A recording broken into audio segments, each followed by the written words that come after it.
شرک کیسے گوارا کرتے ہو جو ایمان کے لیے زہر حلال سے بھی بدتر ہے؟ کیسے گوارا کرتے ہو شرک؟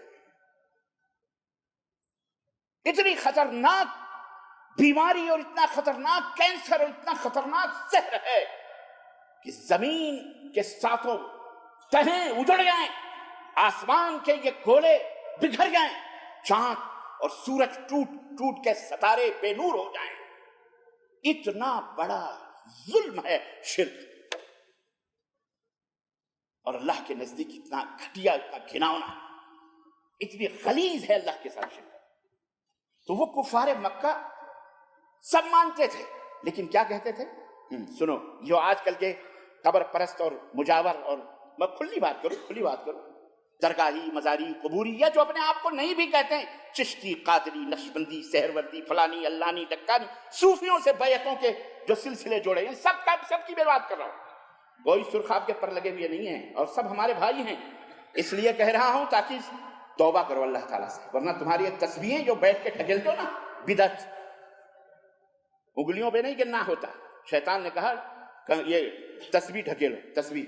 ابے اس پہ گنو گے تو یہ تو قبر میں جائیں گی، یہ پوریں گواہی دیں گی کہ ہاں اللہ تیرا نام اس کے اوپر شمار ہوتا تھا.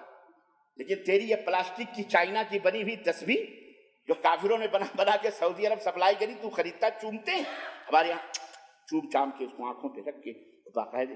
اور بہت سارے اب تو لیڈر اور عورتیں مرد سب تسبیح ایک فیشن بنائے ہوئے، الو بناتے. دیکھو کیسا الو بنا، تسبیح لے کے چلتے ہیں محترم. اب بعد ہمارے مسلم لیڈر ٹوپیوں کے اوپر نالین، جوتے بنائے ہوئے، جوتے، کہتے ہیں یہ رسول اللہ صلی اللہ علیہ وسلم کے نالین. یہ ہے مسلمان جسے دیکھ کے شرمائے یہود. اللہ کی قسم، یہودیوں کا بھی اتنا بدترین عقیدہ نہیں تھا. یہودی عزیر ابن اللہ کہتے تھے، یہ عزیر اللہ کے بیٹے ہیں. کرسچن بھی عیسیٰ مسیح کو اللہ کا بیٹا کہتے تھے. لیکن اتنا گھٹیا عقیدہ جو آج کلمہ پڑھنے والے اس مسلمان کا ہے، واللہ یہود و نصارہ کا بھی نہیں تھا. یہود و نصارہ کا ہے. میں انشاءاللہ تبارک و تعالیٰ آپ کو بتاؤں گا اس سلسلے میں تفصیلات بعد میں. تو یہ کہتے تھے، کیا کہتے تھے وہ سنو. ان الحمد، وہ کہتے تھے لبیک اللہم لبیک لا شریک لک لبیک، تیرا کوئی شریک نہیں، میں سادی ہوں. الا شریکا لک ہوا تملکہ وما ملک. ہاں،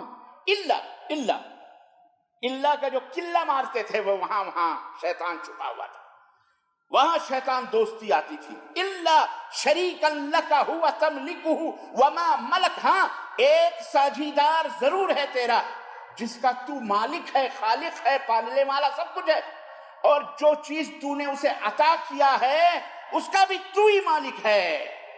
اس کا بھی یہ کہا کرتے تھے. تب وہ اپنے بتوں کو پکارتے تھے کہ جو بت ہیں نا، یہ بھی اللہ والے ہیں، یہ بھی بڑے نیک ہیں، بڑے پرہیزگار ہیں. اللہ نے ہی ان کو پیدا کیا ہے، اور جو کچھ طاقتیں، قوتیں، پاور، تصرف ان کو ہیں، یہ سب اللہ نے ان کو دیا ہوا ہے، عطا ہی ہے یہ سب. اس لیے ہم ان کو پکارتے ہیں. وَمَا نَعْبُدُهُمْ، ہم ان کی عبادت تھوڑی کرتے. کفار کہتے تھے وَمَا نَعْبُدُهُمْ، ہم ان کی عبادت نہیں کرتے.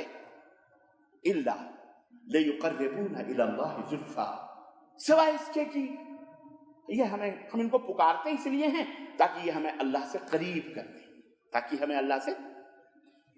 ابو سفیان رضی اللہ تعالی عنہ جب کافر تھے، مسلمان نہیں تھے، غزوہ احد کے اندر جب اللہ کے نبی صلی اللہ علیہ وسلم کو زخمی کر دیا گیا، مسلمان تھوڑی دیر کے لیے ہزیمتوں کا شکار ہوئے، اللہ کے نبی جا کے گڈھے میں گرے، آپ کے دندان مبارک شہید ہوئے، آپ کو زخمی کیا گیا، بے ہوش ہو گئے. مسلمانوں کے لشکر کے اندر کوہرام بپا ہو گیا. شیطان چیخ چیخ کر کے چلا رہا تھا انسان کی آواز میں کہ قتل محمد صلی اللہ علیہ وسلم، محمد مار دیے گئے، قتل کر دیے. اس وقت ابو سفیان احد پہاڑی پہ کھڑے ہو کے کیا کہتا تھا معلوم؟ لنا عزا ولا عزا لکم. دیکھو اے مسلمانوں، دیکھو آج ہماری فتح ہوئی، ہمارے پاس عزا ہے. عزا ان کا بت تھا جس کی وہ مکے کے اندر پوجا کرتے تھے. عزا کی کس کا نام تھا؟ بولو. مکے والوں کا ابو سفیان کا بت تھا جس کو وہ پوجتے تھے مکے کے اندر. وہ کہاں تھا؟ وہ بت کہاں تھا؟ مدینے میں تھا؟ بولو مکے میں. اور ابو سفیان اس کا نعرہ کہاں لگا رہے تھے؟ بولو کیا مطلب تھا ان کا؟ مطلب ان کا یہ تھا کہ میرا معبود جس کو میں پکار رہا ہوں وہ تو ہے مکے میں، لیکن اس کے کرشمے، اس کی کرامتیں، اس کا تصرف، اس کا پاور، اس کی طاقت، آج دیکھو آج وہ ہمیں بیکنگ کر رہے ہیں. آج ان کی مدد سے ہم نے تمہارے اوپر غلبہ حاصل کیا ہے. لنا عزا ولا عزا لکم، اے مسلمان ہمارے پاس عزا ہے. اور یہ عزا بھی انہوں نے العزیز سے لیا تھا. غالب غلبے والا اللہ کی صفت ہے. یہ العزیز اللہ کی صفت ہے جس کا معنی ہے غلبہ حاصل کرنے والا، غلبہ، غالب. اللہ غالب، اسی سے انہوں نے اپنے معبود کا نام عزا رکھا تھا کہ غالب ہے. آج اس کی وجہ سے آج ہم غلبے میں آئے ہیں تمہارے اوپر، آج ہم نے فتح حاصل کی. تصرف دیکھیں یہی ہے. آج بیٹھے ہوا کوئی اجمیر میں ہے، کوئی درگاہ حجویر میں ہے، تو کوئی لاہور میں ہے، تو کوئی بغداد میں ہے، تو کوئی مصر میں ہے، تو کوئی کہاں ہے، اور لوگ اٹھتے بیٹھتے یا غوث المدد پکارتے نہیں پکارتے، یا پیر فلانے، یا علی مشکل کشا، یا علی توڑ دشمنی، پکارتے کہ نہیں پکارتے؟ کیا کس عقیدے سے تم پکارتے ہو؟ کیا ہے تمہارا عقیدہ؟ وہی ابو سفیان کا کہ وہ کہیں بھی ہے رہے، کسی بھی گوشے میں رہے، مرے یا زندہ رہے، پتھر ہو یا مردہ ہو، سب کے سب ہماری آوازوں کو سنتے ہیں، ہماری مدد کو پہنچتے. بولو یہی عقیدہ ہے؟ نہیں اس کے علاوہ کون سا عقیدہ ہے؟ یا حسین یا حسن لبیک یا رسول اللہ، لبیک یا حسین، کیا مطلب ہے یہ؟ ابے یہ تو مشرکین مکہ کا بھی نعرہ نہیں تھا. لبیک یا عزا، لبیک یا لات، لبیک یا منات، لبیک یا ہمارے، یہ تو مشرکین مکہ بھی نہیں پکارتے تھے. جو آج کل کا یہ بدخو اور بدقماش بدماش اس شیطانی دوست، شیطان کا دوست، یہ کلمہ پڑھنے والا کلمہ کو مشرک پکارتا ہے. لبیک یا رسول اللہ، یا رسول اللہ المدد، یا کفار مکہ کا بھی یہ نعرہ نہیں.